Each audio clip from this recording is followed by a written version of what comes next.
Got a 2014 Chevy Equinox. This car was just here not so long ago. I did the rear brakes on it. The rear brakes were grinding. She's driving a car, and more specifically, as she comes to a stop, the engine starts to stall and stumble and misfire, and almost like it wants to turn off. She said it doesn't quite turn off, but it's just a lot of stumbling, and it doesn't have all the power that it normally has. Now, I'm here looking. I don't see a check engine light. I'm going to assume the check engine light does not work on this car. I'll put those pictures back in a moment. We got codes here, guys, and where's the check engine light? Not here. So I'm going to assume that check engine light is not working. Sure, I could cycle the key, but I don't care to do that right now. Intake camshaft, exhaust camshaft, performance, misfire, yeah. Okay, so the main problem here that's causing all this stumbling is this right here. These engines have a high failure rate for the camshaft solenoids to like physically get jammed. Like the metal screen on them breaks apart and they get wedged. Let's see if that's what's going on. Even right now, I don't know if you guys can hear that over me talking, but the engine is stumbling. Let's see if we can pull up some data right here on the scanner. So looking at the data right here, I'm not seeing anything that jumps out at me, at least not for me. Maybe someone else can tell. But desired exhaust is 5 and actual exhaust is 5. Desired intake is 16 and actual intake is 16. You can see the percentage is bouncing around. It varies from intake to exhaust. Yeah, I'm not seeing anything that just jumps right up out at me. But those solenoids are super easy to get to. They're right on top. So let's go ahead, pop them out, and see if we could notice anything wrong. As you can see, I got both of the solenoids removed, and I'm not seeing anything obvious here. This is what I was talking about, the little strainer or screen on the outside. It'll sometimes fall apart and get wedged inside the solenoid. But guys, that's not what's going on here, okay? These things look perfectly fine to me. And my next step is, if that looks fine, is the oil, okay? Because these things run off of oil pressure, and I'm sure some of you watch right now, you're yelling at the screen already. Check the oil first. So anyway, pulled out the dipstick. You can see it's as clean as a whistle, right? Let's go ahead and put this in here. You can see completely bottomed out. I can't push it in any further. And clean as a whistle.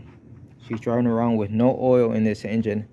That's why these things can't do their job, because they need oil and oil pressure in order to do their job. If there's no oil in the engine, they can't do their job.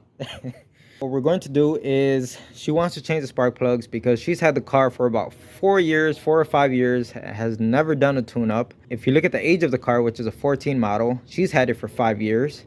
Okay, so we're in 2022. You take off those 5 years, that only leaves us with a handful of years left. And in that time frame, people don't normally change spark plugs. So for all we know, this thing could be running on OEM spark plugs back from 2014. Who knows? Anyway, it's going to get new spark plugs.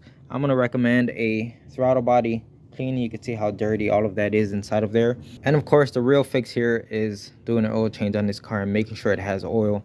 I got all 4 spark plugs out, and they don't look horrible. If you look at the action side, looks pretty normal. What I would expect to see compared to a brand new one right here. All right, so let's go ahead and pop the new ones in. And it looks like we are going to be removing this throttle body to clean it out. I sent her some links on Rock Auto. So I told her basically get things like a air filter, cabin air filter. This is for the breather hose going into the air intake, just in case it was restricted in any way. It's a really cheap part, so you could get a OEM part. And then this is the gasket for the throttle body. So I figured I was going to want to remove the throttle body to give it a good cleaning. So let's replace the gasket while we're in there, as well as, of course, the spark plugs. So that's what's going on the car today. And I just talked to the owner, and she's on her way. She's going to bring me the oil and the oil filter. I got the throttle body off, and see, got some carbon buildup on the inside, a bit on the outside as well. So let's just go ahead, clean this up, and we'll pop it back on with the brand new gasket. So I'm all done with this thing. You can see both sides look better than they did before, and I even cleaned up the mating surface right here where the new gasket is gonna sit. So that looks really good. Well, it looks like some wild animal was having a 3-course meal inside this bad boy. This looks like a whole chicken leg. What the hell? Look at that. That's crazy. He ate good that night. So I got everything put back together. Oil change is done. Complete tune-up is done. The only thing I have to do left is change the cabin air filter. But all of this is put back together. So let's go ahead and start up the engine. I already cleared the codes. Let's see what happens. Turns out we do have a check engine light. So it's not that it's blown out there. It just wasn't turned on for whatever reason. I guess those codes didn't call for a check engine light, which is weird because we even had misfire codes, and yet still the car didn't flag the check engine light. I have no idea. Oh, you could definitely tell there was a point where it took a while for oil to get to where it needs to go. It's running good. I don't feel any misfires or anything.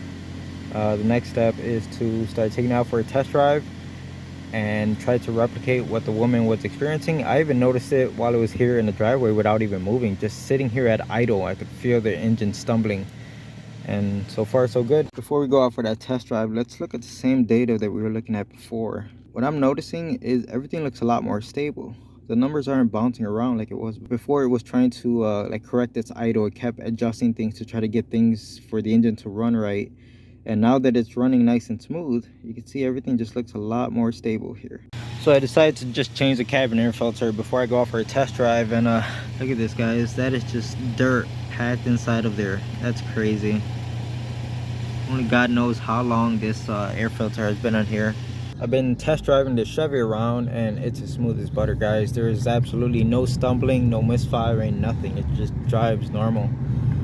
So this thing is fixed, and I'm gonna go ahead and call the owner and pick it up. So all of this only lasted about a week. The owner started to give complaints about similar symptoms coming back. And in fact, the car was actually worse because it kept stalling and stumbling, and it was multiple times a day.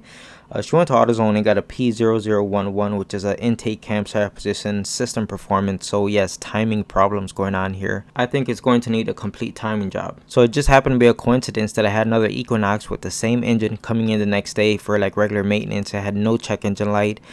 So I figure I'm going to use the scope and get a cam and crank correlation off of this thing, and we get our waveform so we have something a known good basically, so we could compare the suspected bad timing job on this Equinox to a known good.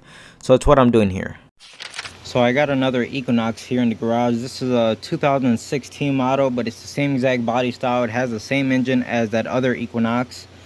You can see the information right here. 2016 2.4 liter. And what I want to do is, first of all, let's look at some data on this car so we have a known good. This car has about 71,000 miles on it, so it drives decent, honestly. There's no check engine light. The engine runs good. It came here just to get the brakes done. So I'm gonna trust the data that I get out of this car. I got channel 1 on the intake cam sensor, and I got channel 2 on the crank sensor. And they are not fun. Well, the cam sensor is not bad to get to, but the crank sensor is a pain in the butt to get to. This is why it's beneficial to have a wiring diagram, and you could go directly to the PCM, which is right here. It's super easy to get to the wires, but I don't have a wiring diagram. Top one is going to be cam, lower is crank, and now we have something to reference.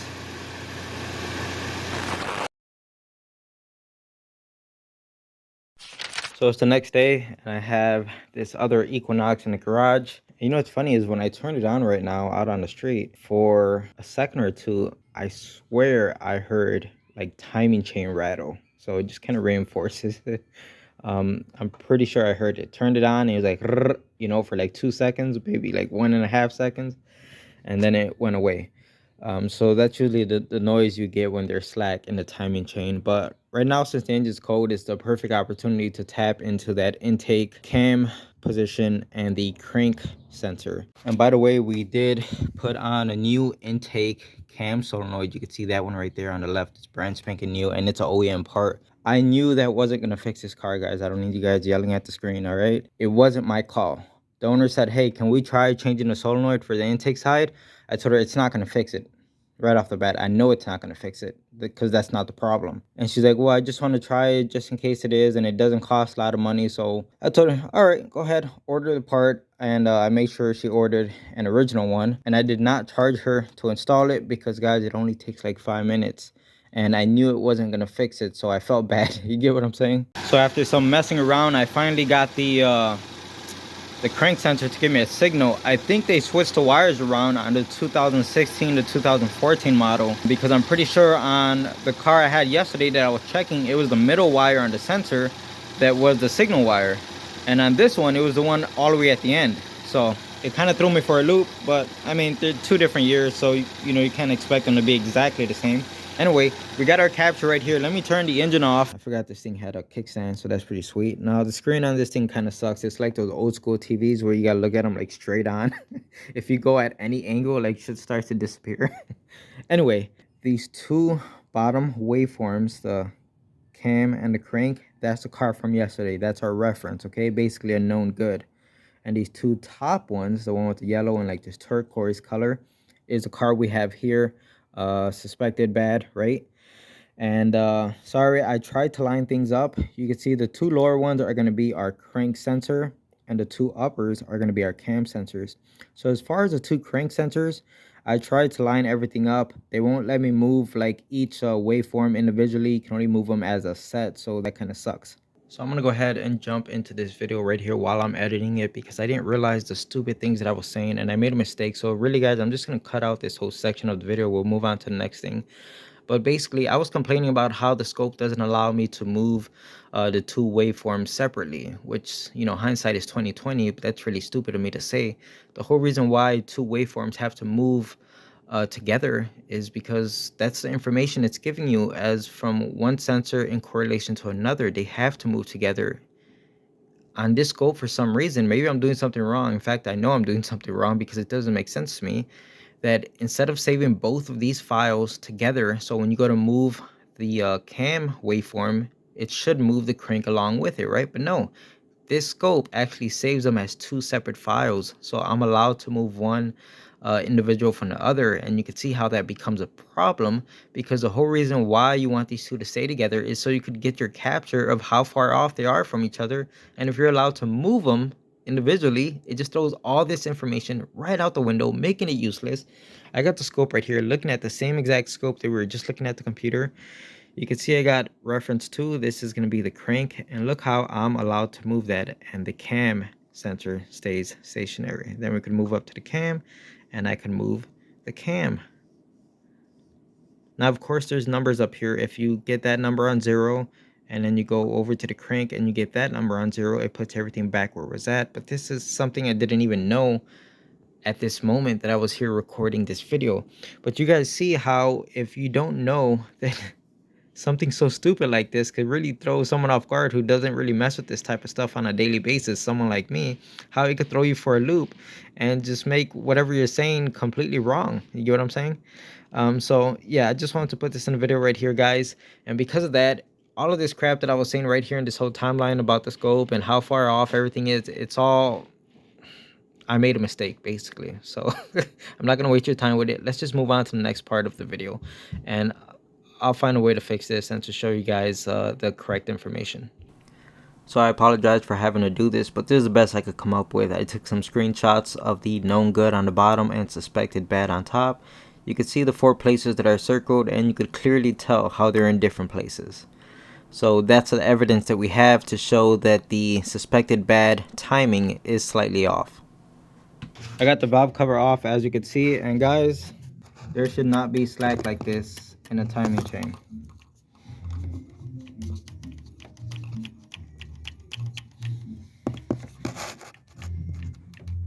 Now, why is only the intake side fussing? I have no idea, but it's very clear that this chain should not be this loose.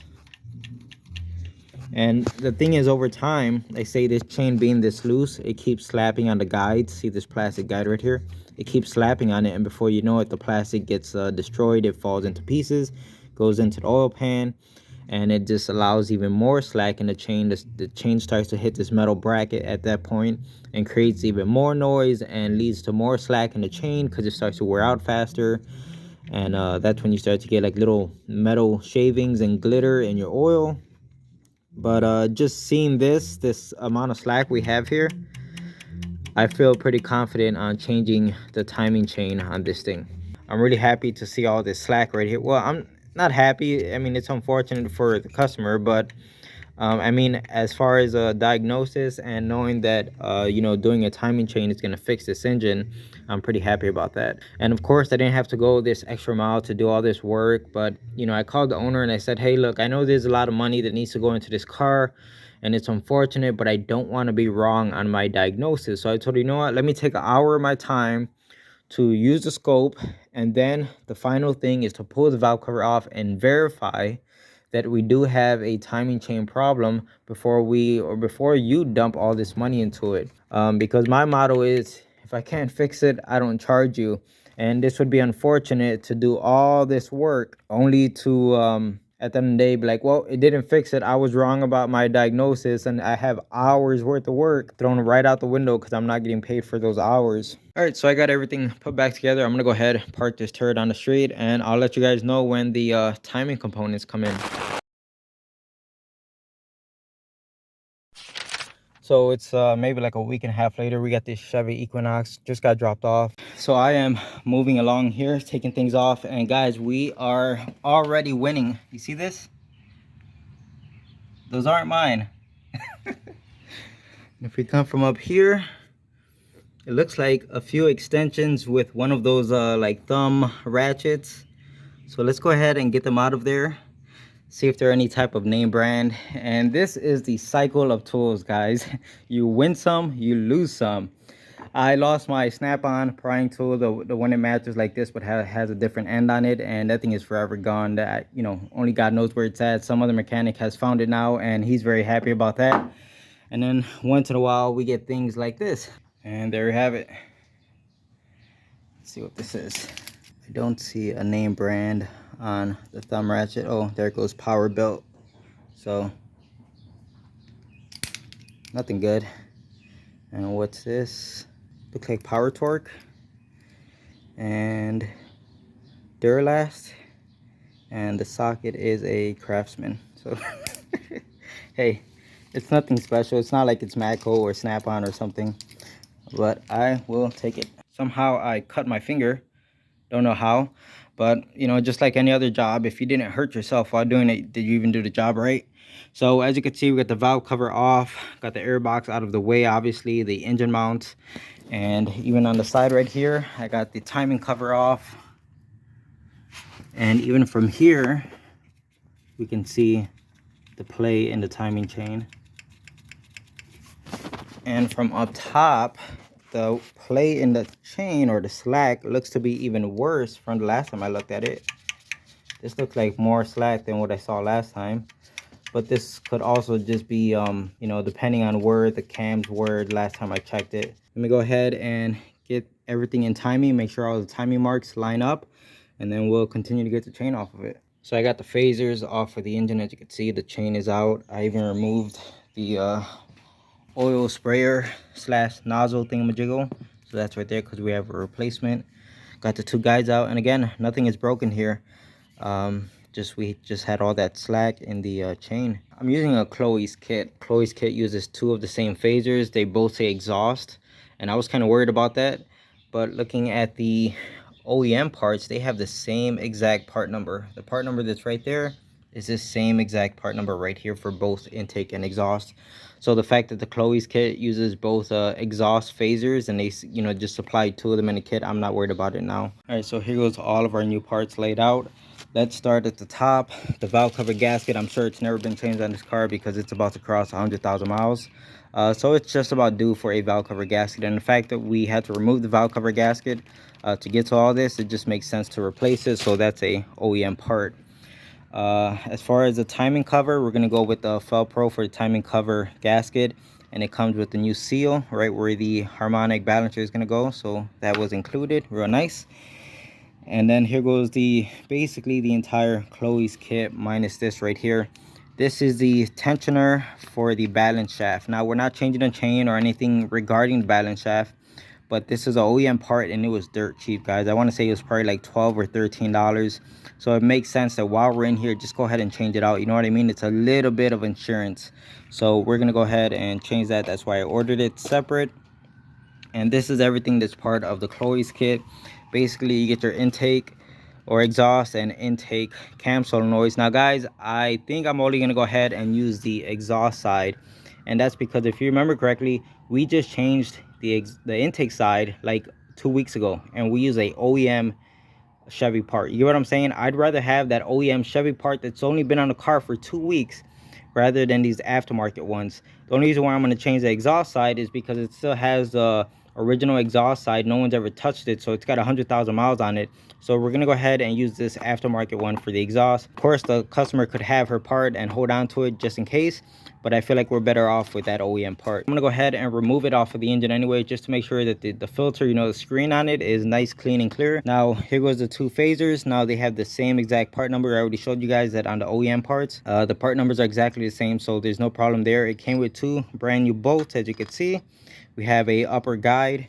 We have the guide on the left side, which goes with the tensioner. This is the main tensioner for timing chain. And here goes our right side guide, along with our brand new timing chain. We also have our sprocket right here that replaces the existing one that's on the crank. And yeah, so that'll go right there. And this is our oil sprayer. Now if you read the notes that came with this, it says something along the lines of it has like an increased bore or diameter, so it's made to spray more oil on the timing chain and all of its components. You know, I guess this is a known issue that these timing chains fail. They're trying to remedy all of that, so this is basically like an updated part. Anyway, that's pretty much it, guys. That's all the parts we have here. Now, having the two chains side by side, I can't really see a noticeable difference as far as the length. Some people say you can't measure how much a chain has worn out like this. It's more of like if you were to try to hold it out straight out like that, how much it sags down, if that makes any sense. All right, so here's what I was talking about. I got both of the chains hanging off the bench here, and I got them both set at about the same place back here. And you can see how much they sag down. And honestly, guys, it kind of looks like the new chain, which is the one right in front of me, is slouching down just a little bit more than the original 100,000 mile chain. That's interesting. I really expected to see that one like sagging down way more, but no, they look about the same. And I did check the pins on the back of the phasers. They're still intact. They didn't shear off or anything. You can see it right there. Same thing for this one. There goes a pin on the bottom.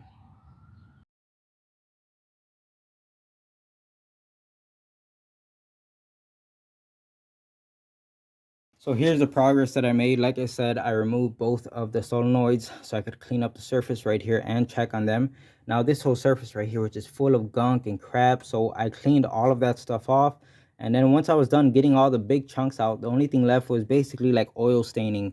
And this is like a sealing surface. This is where the gasket's gonna seal up against the head. So yeah, I want to get it real nice and clean. And this is my secret tool for that. It's a 3M white bristle brush.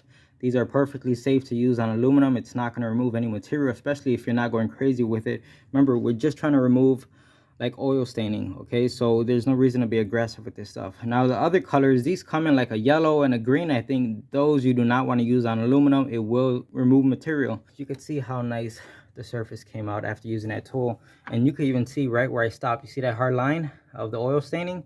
That's exactly where I stopped. I was using it right here, and I thought that was good enough, so I stopped right there. I know it's gonna drive someone crazy. I might just go ahead and clean that up with the bristle brush as well, because it'll drive someone crazy. Someone's like, well, why didn't you just go all the way to the end? It makes no sense. Yeah, here goes the two solenoids. This is the original one that's only been on for like 2 weeks.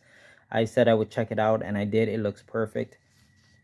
So we're gonna end up reusing that one because it's an OEM part. And this is the exhaust side that came brand new in the Chloe's kit. So we're gonna go ahead and pop this one in. This is the one I just removed on the exhaust side. So let me go ahead and get those installed. Now, as far as the timing chain, pretty much all of the timing components are in place. We have the upper guide and everything's pretty much torqued down. So here goes the upper guide and the two lower guides. You can see that one right there. And no, that one's difficult to see. Anyway, phasers are in place. The tensioner back there is in place. So let's have a look at the timing marks. Back here you can see the dark link lines up with the arrow pointing right at it. On the other phaser, you can see the arrow is pointing right at the gold link. And if we go down here, there is a shim in place, and I had to move that shim back just so I can show you guys. right there. You see the dark link is lining up with the little dimple, and this is just a little shim so that could go back into place just like that. Now you may have noticed that I'm not using the Chloe sprocket that came in the kit, and I have it over here, and that's because I noticed that they're slightly different. The one that came in the kit is slightly thinner, the OEM part's a little bit thicker, and when you line them up like perfectly, you could see that it would shift the teeth in just a hair because this one's a thinner piece of metal. So I don't know what's the reason for that or what's going on, but I just didn't want to take that chance, guys. I don't know if it'll cause any damage in the future or whatever, or any type of you know, noise or just premature failure of the chain. So I didn't want to take that chance. I mean, it's not like the sprocket that's on the car was you know, shattered or all the teeth were ground off of it. That wasn't the case. There's nothing wrong with that sprocket. So that's why I just made the call and just decided to use the original part, because the fact that they are different thicknesses, I didn't really like that. Oh, and just so we're clear, before I put this upper guide on, the chain from this phaser to this phaser, nice and tight, okay? And this phaser down to the crank, on this side, the chain is nice and tight. We had all our slack over here, which is where you want it on the tensioner side. The tensioner is in place, it's torqued down. All I have to do is go ahead and activate it, and you just kind of go ahead and hit the chain right there with something soft. You just give it a nice little whack, and it activate that tensioner. So let me go ahead and get this stuff done, and I don't think I'm gonna finish this tonight, guys. I just want to get the 2 solenoids in tonight, and I'm gonna activate this timing chain tensioner, and that's it. I'm calling it quits. It's about 8 p.m. so I'll go ahead and wrap this job up tomorrow.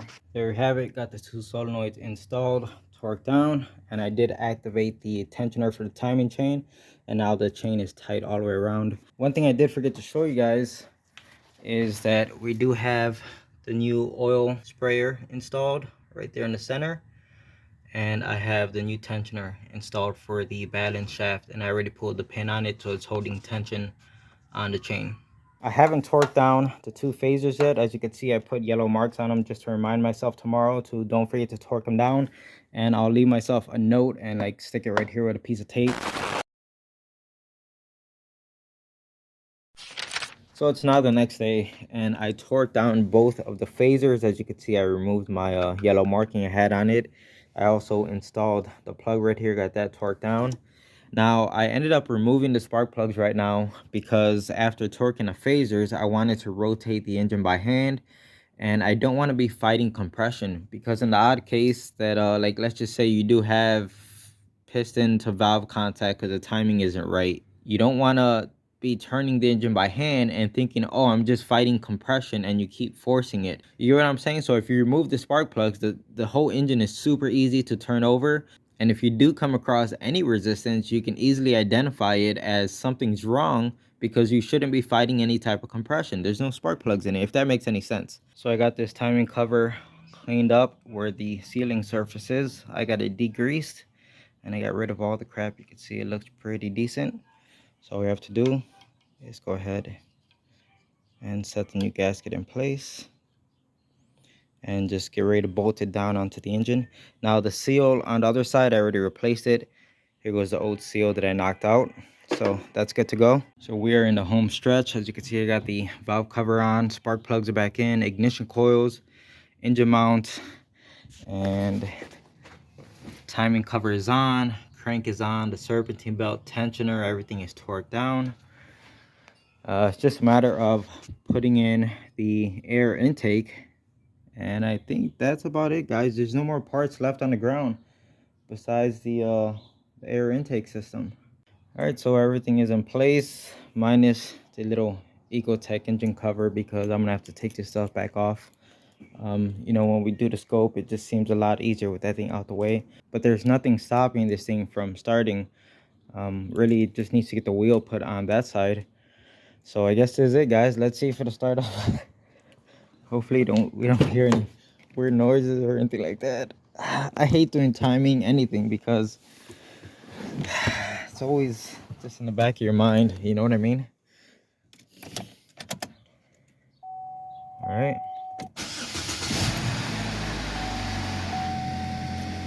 set it right up. I'm not hearing any weird noises, so that's good.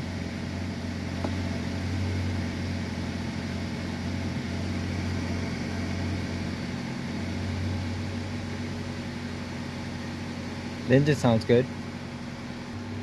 All right, so that's the main thing. I just wanted to make sure it'll start and run, no problems. And everything sounds good, which it does. So let me go ahead, put the wheel on it. We'll get the car back on the ground, and then I'll let it warm up, get up to temperature, scan for codes. If there are no codes, then we'll pull out the scope. All right, so I got our waveform, and unfortunately, guys, I'm not really seeing a difference here.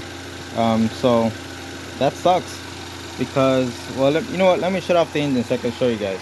By the way, the engine's been running for like 10 minutes to get it up to operating temperature. You can see we are just about there, and still no check engine light. And the engine hasn't skipped a beat. It's been sounding pretty good the whole time. All right, guys, so I apologize because I'm going through my files right here, and of course you can see nothing is named, and it's a mess. So all I could do is go off of dates. Okay, and if we go off of dates, which is the 16th that I was looking at this car before we did the timing chains, it turns out I never saved that waveform. So the only reference I have to it is the video footage of me recording it. So what I'm going to do is let's go ahead and get rid of this. We'll look at the waveform that we have here, and comparing it to the footage that I recorded before we did the timing chain, there is a difference. You can see in the crank in correlation to the cam is in a slightly different location. So yeah, the timing chain job did make a difference. So it's nice to see the correlation between the cam and the crank sensor is slightly different from before the timing chain job and after the job. It's pretty neat.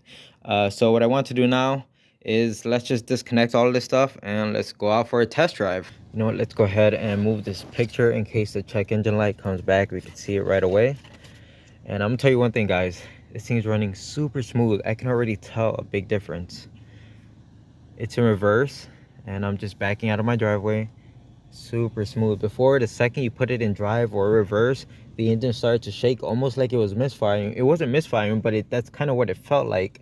And then that's when the engine would stall. And right now this engine is like smooth as butter. I could already tell a difference. But of course, like I said, I want to drive it around for a good amount of time and just make sure it's fine before I tell the owner it's all set. But my initial impression is that this thing is pretty much fixed already.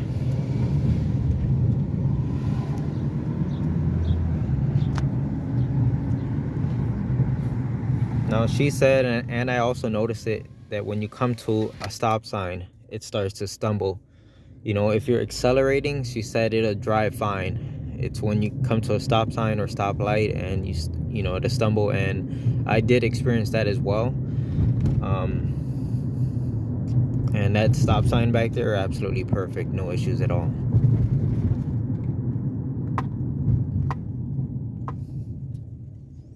All right, guys, I think I'm done driving this car. I can't do a whole hour. It's just stupid boring. Anyway, you can see we are just past a half hour of driving this, and it has not skipped a beat. No check engine light, nothing. It's been driving perfect. As far as the timing, this thing's dead on. It's fixed. Every time I came to a stop, no problems at all. No hiccups, no jerking, no feelings of like a misfire, and definitely no stalling. As far as the scope, I need to learn to use it better, okay, and keep track of waveforms and start labeling everything so I know what I'm looking at. But it was pretty neat to see a before and after. It's just that little bit that you could tell that the timing has shifted over. That is enough for the ECM to be fussing that something's not right and it threw that code. This thing's all set. Thanks for watching.